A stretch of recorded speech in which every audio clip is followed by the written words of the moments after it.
Hey guys, it's Mitch. How's it going? Turns out we are still doing some Bloodstrike this week, although it'll be a completely different experience because there is no Eric Stevenson in sight on this. There's no Christopher Alexander. There's no Richard Horry. Liefeld and Fraga are in on it a little bit, but honestly, just on this cover, because this is a Michel Fiffe joint. We're taking a look at Bloodstrike Brutalists, number 0. So just before we get into this, if you enjoy the channel, if you feel like you might want to help out a little bit, go over and subscribe to my Patreon.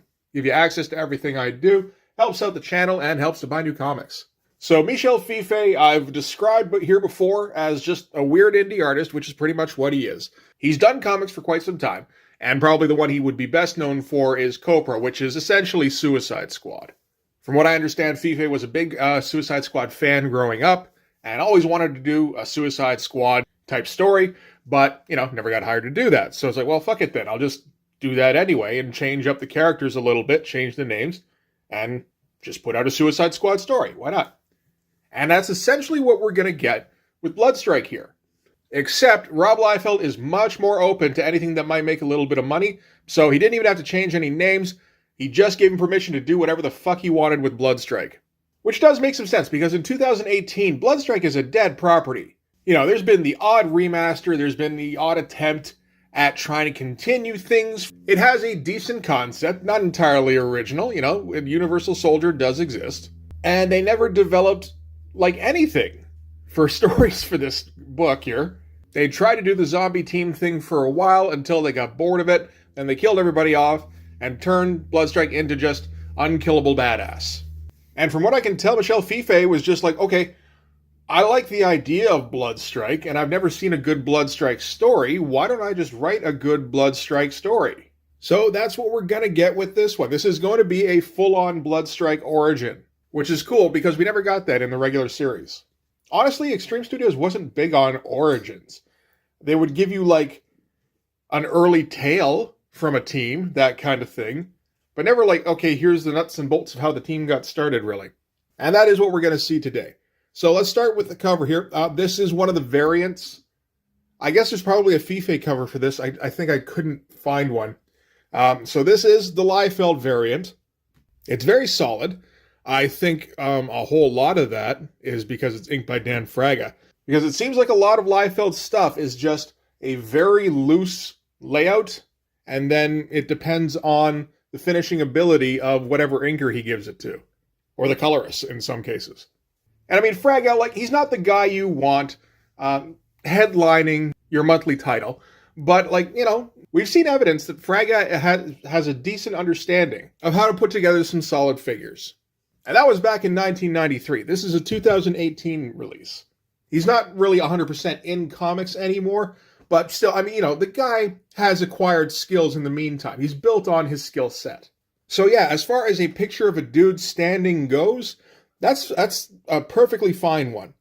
Now, why the hell would you want to put a dude standing on the cover of a book to try and sell it? Because you're Rob Liefeld, and, thinking of stuff hurts your brain. So we're not going to put any time into figuring out any kind of interesting cover composition. It's been years since he even attempted that. All right, so let's open this thing up. Ah, very nice. So we get the traditional image interior, always good. So, everything on this is Michel Fiffe. Story, art, edits. So that means pencils and inks. That means colors. I'm pretty sure that's one of the things that would have been attractive about this to Rob, is I don't have to fund anything. Okay, sure, absolutely. Give me what you got and we'll see if we can make some money with it. And we've got some contributing extremists on this, which I believe is just basically Michel Fiffe's weird indie buddies. So we got Paul Maybury, Ed Piskor, Benjamin Marra, Alex Grushki, and Chuck Forsman. I know Ben Marra and Ed Piskor. That's about it. So we're going to start things off in February of 1988. So 5 years before Bloodstrike number 1. Cabot and the Bloodstrike team are in Detroit at a Brotherhood of Man ancillary hive. Man, it's kind of nice where you just get told when and where things are happening right out of the gate. And not too much in terms of a story to kick things off. This is Cabot and Shogun and Foreplay, and they're just in the middle of the fight with a Brotherhood of Man cell. And this is Dead Meat Club. I think you can probably tell Michel Fiffe does his own letters too. And another thing you can tell is that this is going to be more brutal than Bloodstrike usually got. We've got Shogun here missing an arm straight away, on fire. Cabot's got a bunch of holes punched in him and bleeding from the arm here. He's also got his knife stuck in some dude's throat by the looks of it. Also, we're going to see weird fucking indie style. It's an interesting one. Like, I like it. There's a fair amount of decent proportion going on here. And there's some fun stuff going on with just his figure movement. Like, he knows what he's doing. So the weirdness is on purpose. As it often is with weird indie guys, And we get Foreplay actually doing, like, kind of interesting stuff. She's grabbing the one guy and snapping his neck with one arm, smacking this other guy in the face, and using her bottom arms to snag the gun out of his hands. I feel like that might have been a priority to get her doing something useful right off the bat, because, you never get anything useful out of Foreplay. So she secures her area here. Shogun's flying around scouting, and the range he's at is keeping him out of effective communications distance with the rest of the team. So he's not able to warn Foreplay that there's a guy sneaking up on her with a rifle, and they're not really able to warn him that somebody's up here taking shots from the trapdoor in the ceiling. So yeah, they just keep taking shots, and this is the whole Bloodstrike team at this point, I believe. It's just the three people. Cabot, in the meanwhile, goes inside, finds the leader of this local cell, burning the files that they came for. So that's the main part of the mission scrubbed. So all he can do now is try and murder the cell leader himself. There's some kind of cool shots in here. I like the perspective here. I like the perspective on this one too, actually. Like I said, Michel Fiffe, like, he knows his stuff. He's got some well-developed drawing skills. Like the shadowing here. And this is a pretty good running pose. He just likes to make it weird, I think. And I'm sure there's going to be a few people who are used to, checking out Image comics on my channel who are not going to dig the look of this. From either the sloppy inks to the extremely washed out colors, I think it's an interesting look, and particularly considering it's not like we're getting overwhelmed by this kind of stuff. This is, the one guy doing this thing. I think it's kind of neat to check this out. So we're nearing the end of the mission. Shogun's armor is falling apart here. That's pretty good for just like a fucked up suit of armor. Cabot takes a swing at the leader. Turns out it's just a hologram. And Foreplay gets fucking blown away here at the bottom. And at the end here, Cabot's able to run out of the warehouse and, at least take out the last Brotherhood of Man guy who had sniped Foreplay. But, that's all he's able to do. Shogun crashes down right behind him here. Foreplay's, she's just flat out fucking dead. And Cabot's the only man standing on a failed mission that didn't accomplish anything it was trying to. All right, so from there, we're going to cut to October 1988, Baltimore. So we're cutting to a thief. He's a snatch and grab guy, and feds bust in on him and demand that he hand over the case, which is the last thing he picked up. And the anxiety is too much for our resident thief, who has a heart attack and dies. And in case you're not sure if he's dead, a little skull floating up from here, that might be an indicator. And the Fed guys are a little pissed about this for a second, but one of them's like, relax, I know a guy who knows a guy. We'll fix this. And this is sort of an indicator of one of the things about Michel Fiffe is work ethic when it comes to things like backgrounds. Like he's just going to make sure the right stuff gets in there, including a full-on boombox. Nicely done. So anyway, this is Deadlock. Starts out, he doesn't have any kind of powers. Oh, actually, you know what? This wasn't a heart attack. This is him ODing. Because he's just a repo guy. But one of the last things he checked out had a briefcase in the back, sold it to the first gang he came across, and snorted the profits from the sale there. So he's flying a little too high when people bust in on him. So the Fed types here, obviously they're not exactly Feds. This is Project Born Again. They really want their fucking briefcase back. And the only way they're going to find it at this point is from Deadlock. So like, okay, well, I guess we got to rejuvenate that guy then. And one of the doctors is a little weirded out that they're doing that to a civilian. It's like, no, it's okay. He's got the new gene thing. He's like compatible. So he will survive. So that's a good thing to know, is that you have to be new gene guy to actually survive the Project Born Again process. It wouldn't surprise me if that had been mentioned somewhere in an extreme book. I just have no idea. I've never heard it before. So that first doctor again says, okay, So maybe we can revive him to get an answer. But like, it's a long process rejuvenating somebody. Patient 4 just now began using her arms again. And the obviously less moral doctor is just like, well, we need to revive Deadlock here long enough for him to give us a name. So we'll just cut whatever corners we have to like kind of speed things up. And again, nice, I like this lab. I like, like the cheesy checkerboard computer panels in the back here, but like there's enough stuff going on here that it's actually interesting background stuff.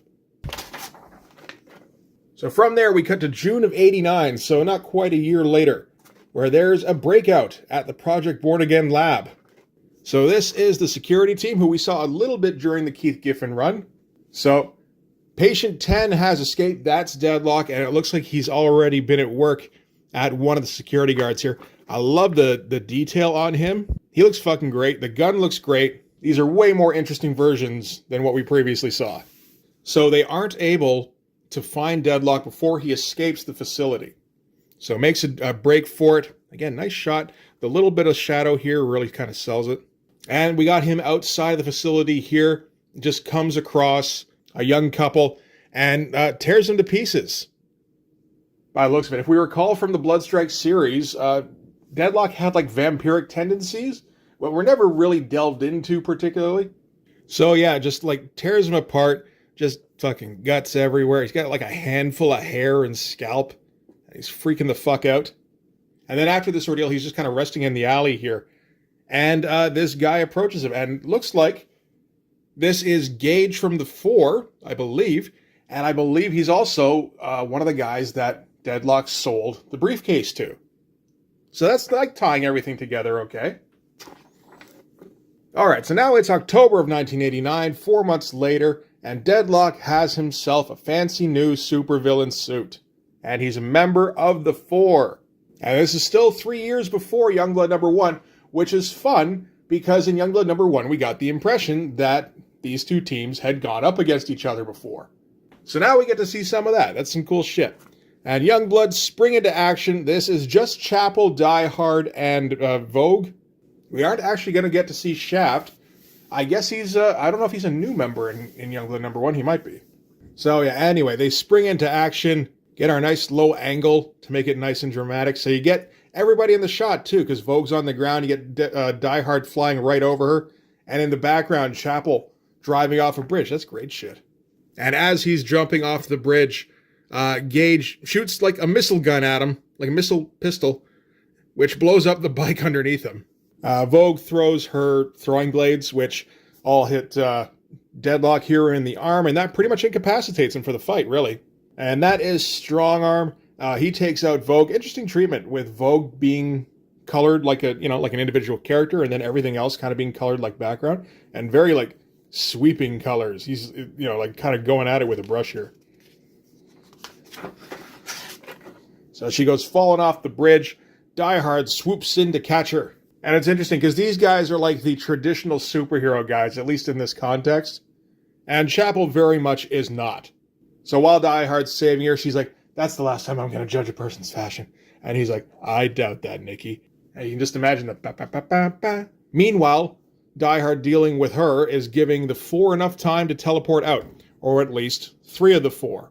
Deadlock is still incapacitated. But Chapel's right by him. You get the feeling that they didn't give much of a shit about Deadlock anyway. This was his first mission with them. So they're just like, fuck it.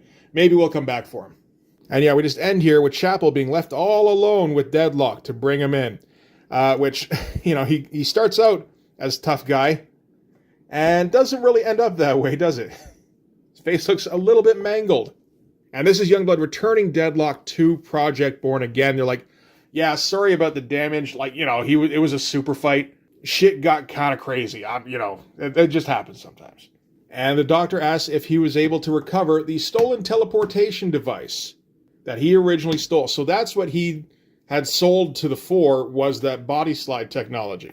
And at the mention of the stolen teleportation prototype, Youngblood just kind of fuck off. It looks like here, I guess I missed this the first time around, Deadlock here is actually dead.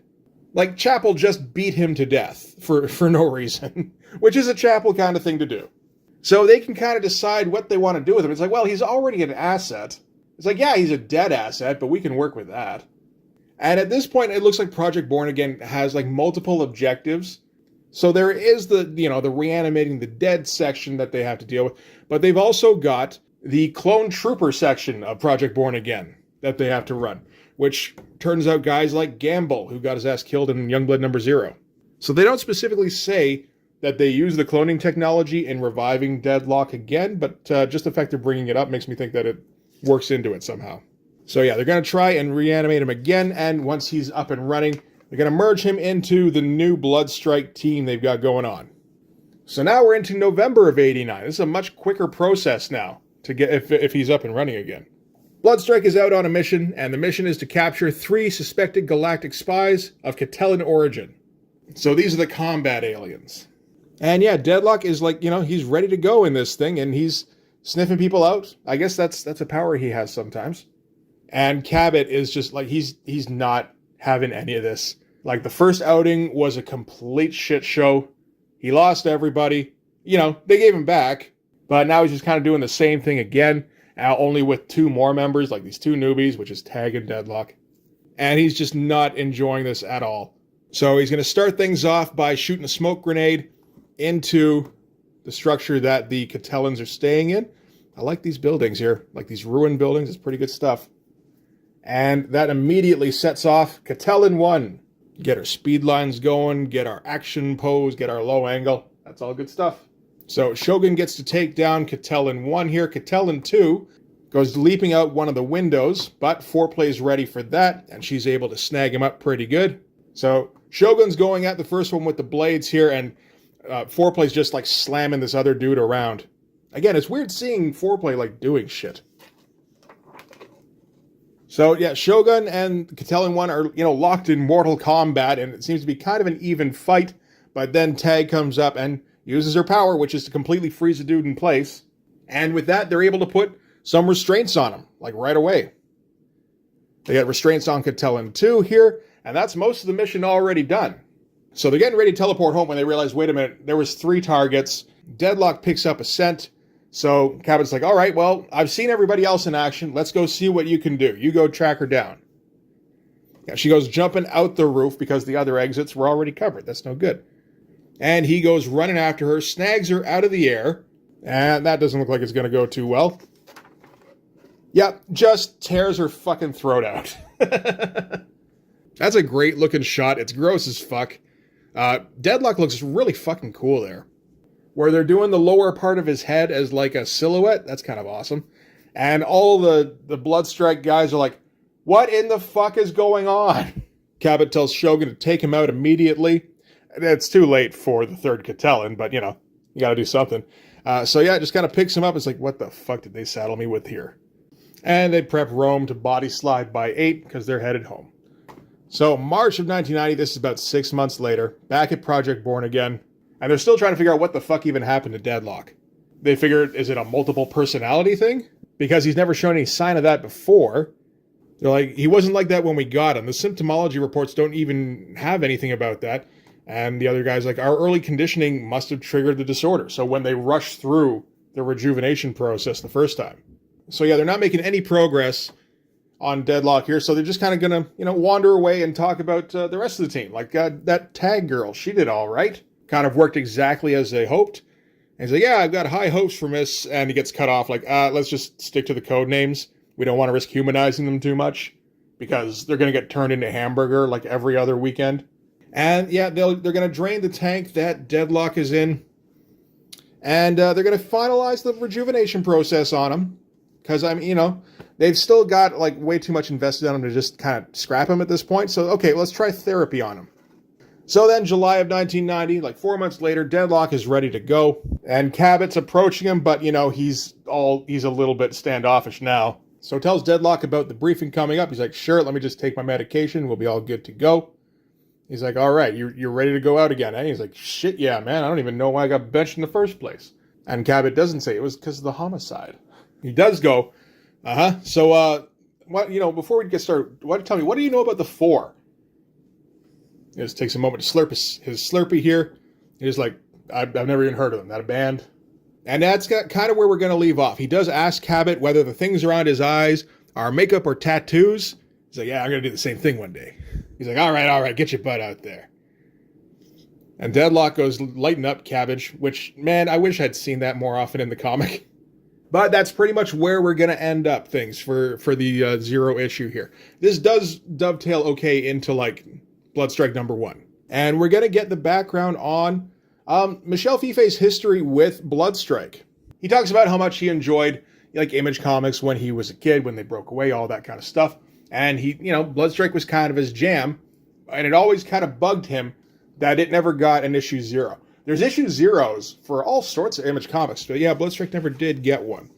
And he figured, you know what, while I'm doing this, I'm gonna write and draw an issue 0. Why don't I do the lost issues 23 and 24? Because, of course, those never got released either.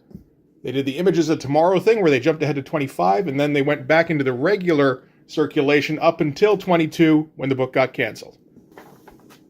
And we're going to get some letters from a couple of people that Michel Fiffe sent early copies to, like black and white preview stuff. So that's all right. And, just kind of have something in the morgue here, and they're going to rave about what they've seen. And it's a pretty fun comic, I got to say. And then we get the Extreme Checklist, and this is all like fantasy series or issue stuff. So we get Team Youngblood Special featuring Dutch. And this is by Ed Piskor. This is Believe the Hype as the brain behind Hip Hop Family Tree and X-Men Grand Design. Puts a spin on Chappie Yap's signature character. That does seem appropriate. We get Youngblood, The Price of Fame by Ben Mara with Alexander Grushky. This comic asks the important questions, and the creator of Night Business and Terror Assaulter, Omwat, has all the answers. And we get Chapel Audition #1 by Paul Maybury, about Chapel's origin. That's some fun shit. Lethal, Used to Be Bad #1 by Chuck Forsman. And Operation Nightstrike #4, from the Vault Extreme comes the unreleased Titanic conclusion to the fiasco in Kabul. Learn how Bloodstrike's Cabot got tangled up with Image's dirtiest Black Ops in Showdown. And next issue. So this is Bloodstrike Brutalists #23. Tag is her name. We check in on the one Bloodstriker who took a back seat this issue. Don't miss out as we catch up with Tag and follow her nighttime exploits and the carnage she leaves in her wake. A love story like no other will be found in the pages of Bloodstrike #23, also known as Brutalists Part 2. And we get, that's our ad. On sale August 30th, the Dutch solo ad by Ed Piskor. And that had to be a bit of a blast. I've watched enough cartoonist kayfabe stuff to know, like, Ed Piskor was a huge Chappie Yap mark. For some reason, I mean, like, he's competent, but I don't quite get it myself. And he gets to do his big old scroll here. And he gets to put on a This Blood's For You. Do some big improbable guns. That's fun stuff anyway. And then we get Chapel's origin here, or bits of Chapel's origin. When he's a little kid, mugging other little kids with his skull face paint, but still getting brought up with religion, which is, that makes some sense for him. Then 1984, he's like a young, I don't even know, mercenary, kind of like a gang leader. And then they talk here about recruiting him into Youngblood. They're like, would you say you're a team player? And he's like, I follow orders. It's like, your friends call you the Don Juan of killers. I don't have any friends. What are you talking about? I was like, do you love America? And it's like, money, power, and pussy. What's not to love? The Muckety Mucks having to make the decision about the roster here are just like, I think we can find more qualified candidates. And they're like, shame his partner turned us down. Think of the PR. And there, I guess they're talking about Al Simmons. And anyway, they're going to pass over Chapel here. And it looks like Battlestone speaks up. And he's like, if there's one thing this team needs, it's a hard edge. I think we could use him on the team. And that's where the preview ends. And then we get Ben Mara's Youngblood, The Price of Fame, which doesn't all look great. But again, that's the kind of thing where the parts that don't look great, I'm pretty sure are on purpose. I'm quite sure Ben Mara does know how to draw fairly well. Like, so when Combat punches this guy up here, and I guess he falls... Does he fall into the gunshot? Oh, maybe. Maybe that's what he's doing. He does do that weird kind of shit. So yeah, like, they're fighting crime in big old spandexy fashion, whilst people with cell phones and cameras all keep them in the limelight. This is Youngblood, The Price of Fame. And then we get an extreme scene profile of Michel Fiffe. Oh, shit. And a little bit of a backstory for Lethal here as well. Not really a whole lot going on in this one. She just kind of busts into this arcade here and kills the owner and rescues this kid that he was holding captive. But does it in like 13, 14 panels, which is always interesting. So, yeah, that's it for Bloodstrike Brutalist number 0. Honestly, that's some fun shit. It's not really a complete narrative exactly. It's more, just kind of filling in some gaps. And let's be honest, there's a lot of gaps in Extreme, particularly with like origin type stuff. So really, you can kind of say whatever the fuck you want. And sometimes Michel Fiffe style gets to me a little bit because it's very idiosyncratic. But a lot of the time I'm down for it just because there's a lot of love in here. Like there's a lot of enjoyment of drawing where he'll just sit here and noodle on a page and like maybe the end result makes complete sense and maybe it kind of doesn't a little bit. There's some great looking shit in here. There's some weird looking shit. And the end result isn't going to be to everybody's taste. But no, I definitely enjoy the comic, I'd say. So we will hit Bloodstrike Brutalist 23 and 24 eventually. I know Brutalist number 23 focuses on, if you recall from Bloodstrike number 4, when Tag hooked up with that dude and it kind of got zombified for him, we're basically expanding on that for like a whole fucking issue. And then 24 is more Cabot when he's Bloodstrike, when he's like singular Bloodstrike. So it's again, fun stuff filling in the gaps. And I'm looking forward to those because I've taken a flip through them, but I haven't looked at them in detail, which is what, these videos are all about. So anyway, that's going to do it for this one. Thanks very much for watching. If you like this video, please hit like, hit subscribe, hit the notifications so you know when the next one's coming out. Go over and subscribe on my Patreon. That'll give you access to everything I do, from the Blood Force stuff to the YouTube videos before they get uploaded to YouTube, as well as some Patreon exclusive content. You can also follow me on Instagram and DM me there for commissions, and you can join the Blood Force Discord server. But anyway, thanks again for watching. I'll see you guys in the next one. Bye-bye.